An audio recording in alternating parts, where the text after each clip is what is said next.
Hello viewers, আসসালামু আলাইকুম। হুমায়ুন স্মৃতি ব্লগ থেকে আমি স্মৃতি বলছি। যে যেখান থেকে আমার ভিডিওর সঙ্গে আছেন তাদের সবাইকে অসংখ্য অসংখ্য ধন্যবাদ। এটা হচ্ছে একটা সন্ধ্যাবেলার ব্লগ। সন্ধ্যাবেলা ভাবছি আজকে একটু পরোটা বানিয়ে নেব। আমরা কিন্তু ফ্যামিলির সবাই কিন্তু পরোটা কিংবা রুটি যেটাই বল না কেন অনেক অনেক বেশি পছন্দ করে, কিন্তু ইদানিং আমি খুব কম পরোটা কিংবা রুটি বানাচ্ছি। সেরকমভাবে আর বানানো যাচ্ছে না, বলতে গেলে কি সময় হচ্ছে না, অন্য অন্য কাজ করতে কিন্তু সময় শেষ। হাঁসের জন্য আমরা কিন্তু দুধ কিংবা রুটি, যে কেনা রুটিগুলো থাকে না সেগুলো দিয়ে কিন্তু আমরা সন্ধ্যার নাস্তাটা সেরে ফেলছি। ভাবছি আজকে আমি বেশ কিছুটা বানিয়ে ফেলবো, যে অতটুকু আমাদের খেতে লাগবে সেটা ভেজে নেবো, আর যেটা এক্সট্রা বেশি হবে সেটা কিন্তু আমি ফ্রিজে সংরক্ষণ করে রেখে দেবো, পরের দিনে আমি নিশ্চিন্তে খেতে পারবো, তাই না? এই তো আমি একে একে আজকে কিন্তু সমস্ত পরোটা একসঙ্গে বানিয়ে নিচ্ছি। আজকে যেহেতু আমি মেঝে চুলায় রুটিগুলো সেঁকে নেব, সেজন্য ভাবছি একসঙ্গে সবগুলো বানিয়ে নেব, তারপর কিন্তু আমি একসঙ্গে ভেজে নেব।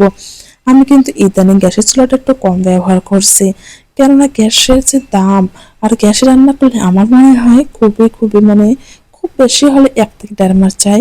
যদি আমরা 2 বেলায় 2 টাইম রান্না করি, তাহলে কিন্তু রান্নার উপর এটা ডিপেন্ড করে। সেই হিসেবে আমার মনে হচ্ছে মেডিসিনের একটু বিলটা কম আসে। আমরা সাধারণত যে বিলটা আসে তার চেয়ে একটু একদম পরিমাণে যে বেশি সেটাও কিন্তু একটু কমে আসে। সেই জন্য আমি যেগুলো নাস্তা বানানো বলুন, রুটি কিংবা অল্প রান্না ভাজি, যেহেতু আমি ফ্রাই প্যানে আমার একটু ছোট অল্প স্বল্প রান্না বান্না কিন্তু অনেক বেশি ভালো হয়। আমি যখন মাছ রান্না করি মাছগুলো কিন্তু আমি ফ্রাই প্যানে সুন্দর করে ভেজে নেই। এসব রান্না বান্না কিন্তু আমি মেঝে চুলায় করে থাকি। আর যেগুলো বেশি ভারী রান্না বান্না সেগুলো কিন্তু আমি গ্যাসে করতেছি। এতে দেখতেছি আমার মাসে কিন্তু সেরকম বেশি যে একটা মোটা হারে বিল সেটা কিন্তু আসতেছে না।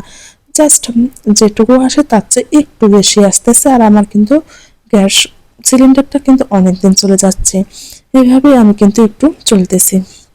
এই তো আমি কিন্তু অলরেডি দুধ চা বানিয়ে ফেলেছি, কেননা আমার ঘরে আমার ছেলে বলুন, আমার হাজবেন্ড, আমি আমার তিনজনে কিন্তু পরোটা দিয়ে দুধ চা খেতে অনেক অনেক বেশি পছন্দ করি। আর আমি যে দুধ চা বানিয়েছি তা জাস্ট চাটা কিন্তু অসাধারণ হয়েছে। কালারটা দেখে হয়তো আপনারা বুঝতে পেরেছেন। এই তো আমার চা এবং পরোটা বানানোর ডান। এখন আমরা সবাই মিলে অনেক অনেক মজা করে খাবো। খাওয়া দাওয়া শুধু করলে হবে, এর জন্য তো রান্না বান্নাও করতে হবে, তাই না?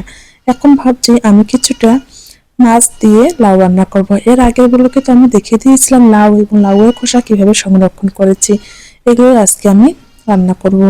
এখানে আমি সাধারণত পেঁয়াজগুলো ভেজে যা যা মশলা লাগে সমস্ত কিছু একসঙ্গে অ্যাড করে সুন্দর করে একটু কষিয়ে নেব।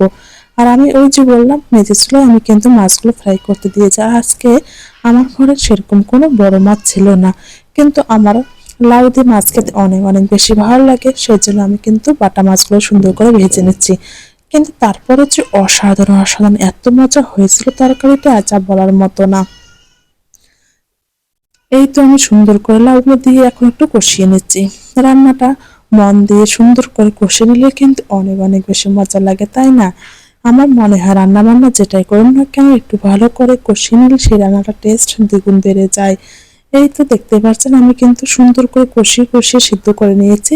এরপর আমি কিন্তু ঝোলের পানিটা দিয়ে দিয়েছি। ঝোলের পানিটা কিন্তু এতটুকু বেশি থাকবে না, আরো কিছুটা কমিয়ে নেব। এর মধ্যে কিন্তু আমি মাছটা অ্যাড করলাম। আর যেহেতু এখন শীতকাল, শীতকাল মানে কিন্তু তরকারির স্পেশাল মশলা হচ্ছে সেটা ধনিয়া পাতা। কেননা ধনিয়া পাতা ছাড়া যেন আমার চলেই না, আমার কিন্তু সবচেয়ে ফেভারিট হচ্ছে ধনিয়া পাতা।